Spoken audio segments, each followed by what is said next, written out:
मैं सऊदी अरब में रहती थी और वहाँ एक घर में बच्चों को संभालने का काम करती। मालिक मुझे रोज़ रात 2 से 3 हज़ार रियाल देता। एक रात मालिक ने मेरे साथ जो किया उसे जानकर आपके भी। मैं सऊदी अरब में एक अरबी के बच्चों को संभालती थी और इस काम के लिए वह मुझे हर रात 2 से 3 हज़ार रियाल देता और हर महीने तनख्वाह भी अच्छी रखती। एक रात अरबी की बीवी नाराज़ होकर घर से चली गई और अरबी आदमी ने मुझे फ़ोन करके घर पर बुलाया। घर पर कोई नहीं था और फिर उसने मेरे साथ जो किया, मेरे तो होश ही उड़ गए। मैं और मेरा पति सऊदी अरब में रह रहे थे। हम दोनों ही पढ़े लिखे थे, इसलिए मेरे पति को एक फैक्ट्री में वर्कर की नौकरी मिल गई। सैलरी कुछ खास नहीं मिलती थी, इसलिए घर का गुजर बसर अच्छे से नहीं होता था। इसलिए मैंने भी एक अरबी के घर उसके बच्चों को संभालने की नौकरी कर ली। वह अरबी जो बहुत अच्छा इंसान था, उसने मेरी तनख्वाह भी अच्छी रखी थी। मैंने अपने पति को इस नौकरी के बारे में बताया तो वह बहुत खुश हुआ और कहने लगा, अगर हम दोनों मिलकर मेहनत करेंगे तो घर के खर्चे के अलावा कुछ पैसे भी जमा हो जाएंगे। मैं दिन भर खाली होती थी, इसलिए घर के सारे काम सुबह ही निपटा कर मैं उस अरबी के घर चली जाती थी। उसके 2 छोटे बच्चे थे, एक बेटी और एक बेटा। दोनों 1 साल के थे। उसकी बीवी बच्चों पर ध्यान नहीं देती थी, इसलिए उन दोनों बच्चों की पूरी जिम्मेदारी मुझ पर थी। मैं सुबह के 9 से लेकर शाम के 9 बजे तक उसके घर पर रहती थी। मुझे हैरत होती थी कि एक माँ होते हुए भी वह बच्चों को देखती तक नहीं थी। बच्चों को खिलाना पिलाना, उनका ख्याल रखना सब मेरी जिम्मेदारी थी। वैसे भी मालकिन सख्त मिजाज की थी और मुझे भी गुस्सा करती रहती थी। ज़्यादा बात नहीं करती थी। मुझे अभी उनके घर कुछ दिन ही हुए थे काम करते हुए। मैं उस औरत के मिजाज को अच्छी तरह से समझ गई थी। वह हर वक्त नौकरों पर चिल्लाती रहती और किसी से ज़रा भी काम खराब हो जाता तो उस पर चिल्लाने लगती। अगर मालिक घर आते तो उनसे भी ज़रा सी बात पर शोर मचाने लगती।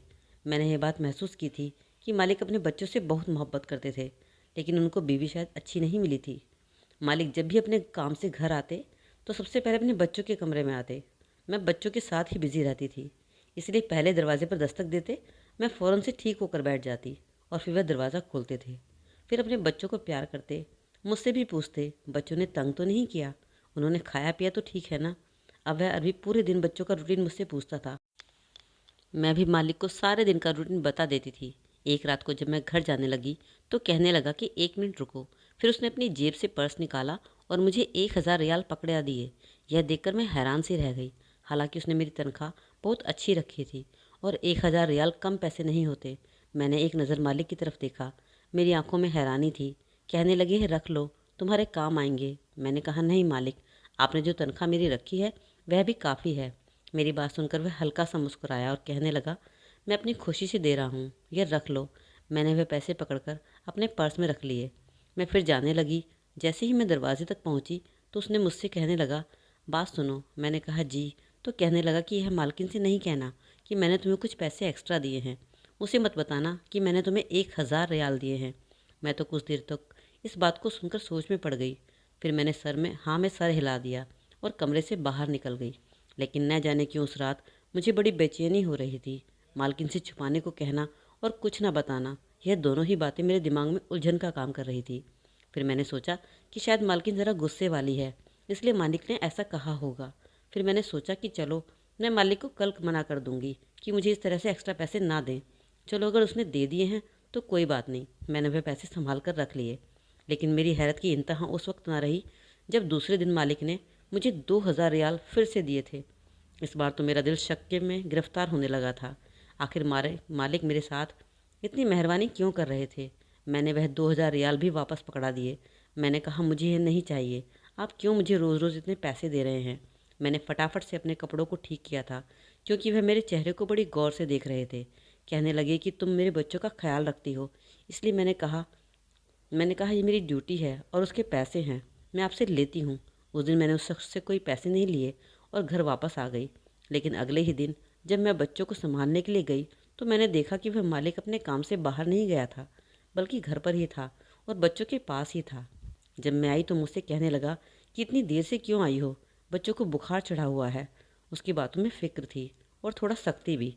मैंने घबरा कर घड़ी की तरफ देखा तो 9:20 हो रहे थे और मैं इसी वक्त आती थी। मैंने कहा, मैं तो अपने वक्त पर आई हूँ। फिर मुझसे कहने लगा कि इस चीज़ की ही तो तुम्हें पैसे दे रहे हैं, कि आप मेरे बच्चों का ख्याल ज़्यादा रखती हो। देखो, सुबह से उनको बुखार है, उनकी माँ तो उनकी परवाह नहीं करती, लेकिन मैंने आपको नौकरी पर रखा है ताकि मेरे बच्चों की अच्छी से अच्छी देखभाल हो सके। इसलिए नहीं कि आप 9:20 पर आओ और मेरे बच्चे यहाँ बीमारी में रोते रहें। एक बच्ची तो सो रही थी, लेकिन उसका जो बेटा था वह रोए जा रहा था।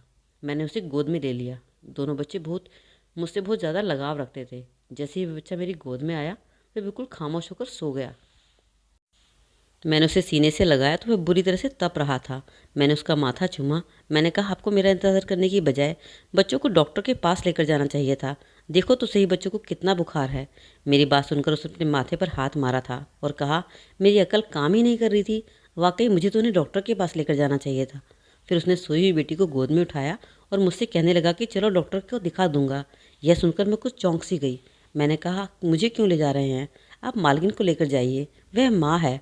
मेरी बात पर मालिक थोड़ा सा मुस्कुराए और कहने लगे, माँ ऐसी होती है क्या, जैसे कि मेरी बीवी है? मैंने कहा, माँ से ज़्यादा कौन जान सकता है कि बच्चों को कब कौन सी दवाई देनी है, और कौन सी दवाई तो आपने उन्हें पिलानी है। ख्याल आपको भी रखना है, उनका रखना है तो मालकिन बेहतर बता सकती है। मेरी बात पर मालिक थोड़ा सा मुस्कुराए और कहा, ख्याल भी आपको ही उनका रखना है। बाकी मुझे तो उन्हें डॉक्टर के पास लेकर जाना है, तो बेहतर होगा कि आप मेरे साथ चलो। मैं मालिक के साथ जैसे ही कमरे से बाहर निकली तो मालकिन बाहर हॉल में बैठी टीवी देख रही थी, साथ ही चाय भी पी रही थी। मुझे मालिक के साथ बाहर जाते हुए देखा तो मुझे बुलाने लगी और कहने लगी, कहाँ जा रहे हो अब बच्चों के साथ क्या हुआ? मेरी बजाय मालिक ने अपनी बीवी को जवाब दिया, तुम्हें नहीं मालूम तुम्हारे बच्चों को बुखार है? उन्हें डॉक्टर के पास लेकर जा रहा हूँ, तुम्हें साथ में चलना है तो चलो। मालकिन को तुरंत गुस्सा आ गया था और कहने लगी, ना बाबा ना, मुझसे नहीं संभलते तुम्हारे बच्चे। यह कहकर वह दोबारा से टीवी के चैनल चेंज करने लगी। मैं इतना हैरान थी कि माँ होते हुए भी वह इतनी लापरवाह कैसे हो सकती है। मैंने बहुत सी ऐसी लड़कियाँ देखी हैं जो शादी से पहले लापरवाह होती हैं, और वह लड़की भी शादी के बाद और बच्चे होने के बाद बच्चों के मामले में जिम्मेदार हो जाती हैं।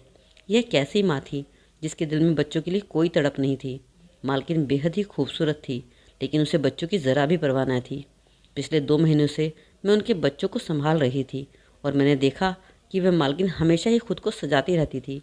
कभी नौकरों से नाखून कटवाती, कभी पैरों की मालिश करवाती, कभी तेल लगवाकर, हर वक्त अपनी ही परवाह करती। दोनों बच्चों को बहुत तेज़ बुखार था। पूरा दिन मैं बच्चों के साथ ही घिरकर रह चुकी थी।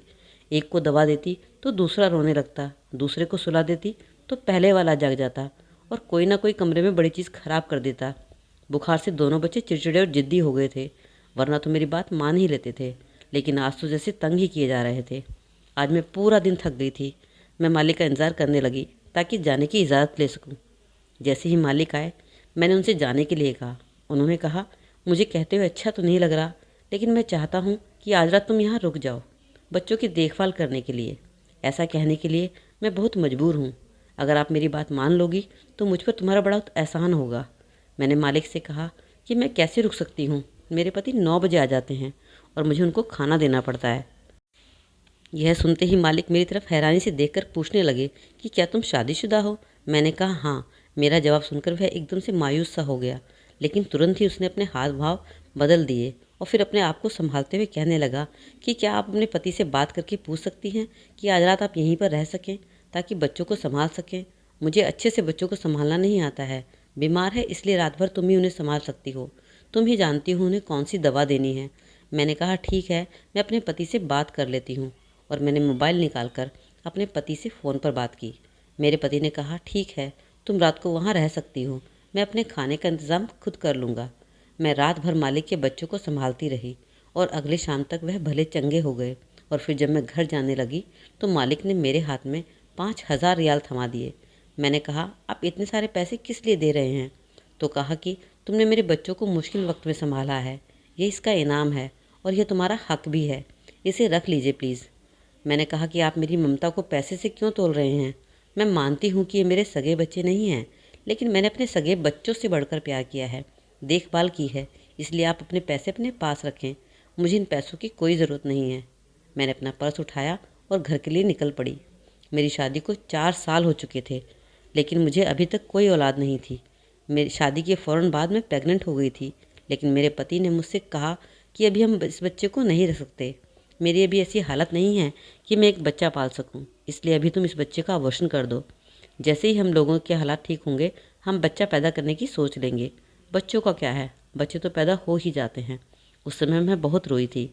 मैंने अपने पति से कहा कि तुम ऐसा क्यों सोचते हो, हर बच्चा अपनी किस्मत लेकर आता है। लेकिन वह मुझसे मिन्नतें करने लगा और मुझसे समझाने लगा कि तुम मेरी हालत को समझो, जो मैं कह रहा हूँ अपनी भलाई के लिए ही कह रहा हूँ। अभी मैं बहुत तंग हूँ और भी तंग हो जाऊँगा। उस समय मेरे पति अरब जाने के लिए वीज़ा लगवा रहे थे, इसलिए मैंने उनकी बात मान ली। उसके बाद हम सऊदी अरब आ गए।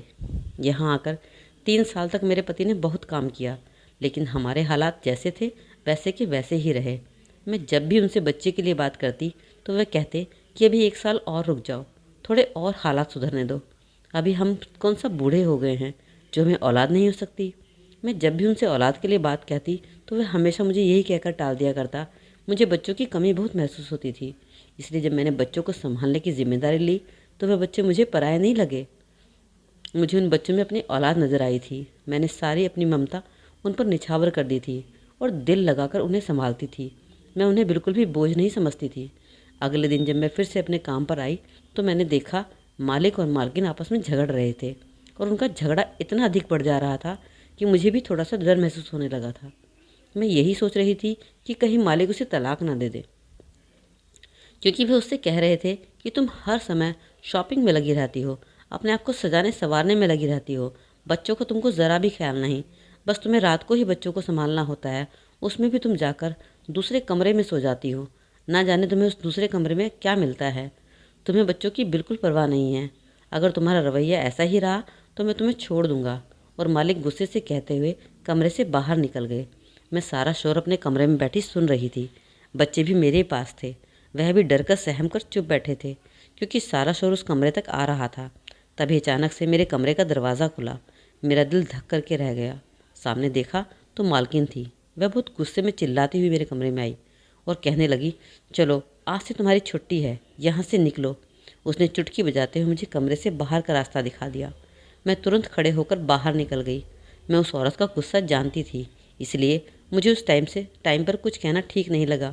मैंने अपना पर्स उठाया और अपने घर के लिए निकल गई। मुझे नहीं पता बाद में उधर क्या हुआ। और शाम को अचानक से मालिक का कॉल आया और उन्होंने मुझसे कहा कि तुम अभी के अभी यहाँ पर आ जाओ, मुझे तुमसे बहुत ज़रूरी बात करनी है। मैंने कहा मैं इस वक्त नहीं आ सकती, क्योंकि शाम के 8 बज रहे हैं।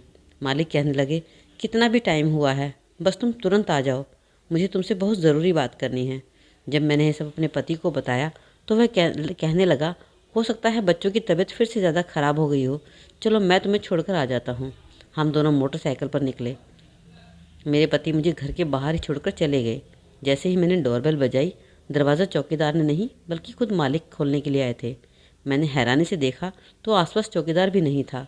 मैंने पूछा, चौकीदार कहाँ है? तो वह कहने लगे कि वह अपने घर गया है, थोड़ी देर में आ जाएगा, तुम अंदर आ जाओ, मुझे तुमसे बहुत ज़रूरी बात करनी है। मैं मालिक के साथ अंदर आ गई, लेकिन मैं नहीं जानती थी कि अंदर जाते ही मेरे सर पर बहुत बड़ी क़यामत टूटने वाली है। जैसे ही मैं अंदर आई तो हॉल पूरा खाली था। मैं देखकर हैरान हुई। मैं जाकर सामने सोफ़े के किनारे बैठ गई। मालिक भी जाकर सामने वाले सोफ़े पर बैठ गए और अपना सर पकड़कर सोचने लगे। और फिर कहने लगे, जब मैं शाम को घर आया तो घर पर मेरी बीवी मौजूद नहीं थी और बच्चे भी मौजूद नहीं थे। जब मैंने उसे फ़ोन किया तो उसने बताया कि वह मायके आ गई है, लेकिन वह बच्चों को साथ लेकर नहीं आई है। मैं सुनकर बड़ा हैरान हुआ। उसने कहा कि मैंने चौकीदार को भी घर भेज दिया है। जब मैं घर पर आया तो घर बिल्कुल खाली था, कोई भी नौकर नहीं था, यहाँ तक कि चौकीदार भी नहीं था। मैं सोचने लगा कि बच्चों को वह खुद लेकर गई है या फिर अगवा करके लेके गई है। यह सब कहकर वह फूट फूट कर रोने लगे और कहने लगे, पता नहीं वह मेरे बच्चों के साथ क्या करेगी। मैं चाहता हूँ कि तुम मेरे बच्चों को ढूंढने में मेरी मदद करो। मैं सोचने लगी, आखिर मैं क्या मदद कर सकती हूँ? कैसी माँ थी, पता नहीं वह औरत अपने बच्चों से कैसा खेला खेल कर रही थी। मैंने कहा, मैं आपकी क्या मदद कर सकती हूँ? अभी हम लोग बातें ही कर रहे थे कि इतनी देर में पुलिस की गाड़ी का हॉर्न की आवाज़ आई और थोड़ी ही देर में कुछ पुलिस वाले दीवार कूदकर अंदर आने लगे। मुझे और मालिक को देखकर उन्होंने तुरंत मुझे गिरफ्तार कर लिया और कहने लगे कि तुम्हारी बीवी ने सही कहा है, तुम्हारी कंप्लेंट सही लिखवाई है। तुम्हारी बीवी का कहना है कि तुम्हारा इस औरत के साथ चक्कर है और प्रूफ भी हो गया है कि जो तुम्हारी बीवी कह रही है सही है। तुमने इस औरत को अकेले में बुलाया है, तो जाहिर सी बात है तुम्हारा इसके साथ चक्कर है। पुलिस मुझ पर बच्चों को अगवा करने का आरोप लगाने लगी। कहने लगी, इस नौकरानी ने ही तुम्हारे बच्चों को अगवा किया है। मैं सुनकर बड़ी हैरान थी। वह मेरे मालिक पर भी इल्ज़ाम लगा रहे थे, जबकि ऐसा कुछ भी नहीं था। मैंने पुलिस को कहा कि ऐसी कोई बात नहीं है, लेकिन उन्होंने कुछ नहीं सुना और मुझे पकड़कर पुलिस स्टेशन ले गई। मैंने रोते रोते अपने पति को फ़ोन किया। मेरे पति भी पुलिस स्टेशन आ गए, लेकिन पुलिस वाले किसी की भी नहीं सुन रहे थे। मेरा पति तुरंत उस मालकिन के पास गया और कहने लगा, मेरी बीवी ने तुम्हारे किसी बच्चे को अगवा नहीं किया है और ना ही मेरी बीवी का तुम्हारे पति के साथ कोई चक्कर है। मुझे अपनी बीवी पर पूरा भरोसा है, इसलिए मैं आपसे बोलना चाहता हूँ कि आप उसे छोड़ दें। वह कहने लगी कि मैं एक शर्त पर अपना केस वापस लूँगी कि तुम अपनी बीवी को लेकर अभी के अभी कहीं दूर चले जाओ, क्योंकि मेरा पति मुझसे साफ साफ कह चुका है कि वह मुझे तलाक दे देगा और तुम्हारी बीवी से शादी कर लेगा, क्योंकि तुम्हारी बीवी मेरे बच्चों का मुझसे ज़्यादा ख्याल रखती है। मेरा पति उसकी बातें सुनकर दंग रह गया था। मैं नहीं जानती थी कि मालिक ने ऐसा क्यों कहा। मुझे सुनकर बहुत दुख हुआ था। मैं तो बस उनका भला ही कर रही थी। मालकिन ने अपना केस वापस ले लिया और मैं अपने पति के साथ अपने गांव आ गई। मुझे उन बच्चों की याद आज भी बहुत आती है। सोचती हूँ, जब माँ बाप आपस में झगड़ते हैं तो उन बच्चों की परवरिश पर कितना फ़र्क पड़ता है। सच कहते हैं, जो होता है अच्छे के लिए होता है। शायद इसी में मेरी कुछ भलाई थी। तो दोस्तों, कहानी कैसी लगी ज़रूर कमेंट सेक्शन में बताइएगा और अपनी राय भी ज़रूर बताइएगा कि कहानी अच्छी लगी कि नहीं। तो लाइक भी कर दीजिए कहानी अच्छी लगी है तो। चैनल पर पहली बार आए हैं तो चैनल को सब्सक्राइब भी करके जाइएगा। तो चलिए फिर मिलते हैं अगली कहानी में। तब तक के लिए टेक केयर, बाय बाय।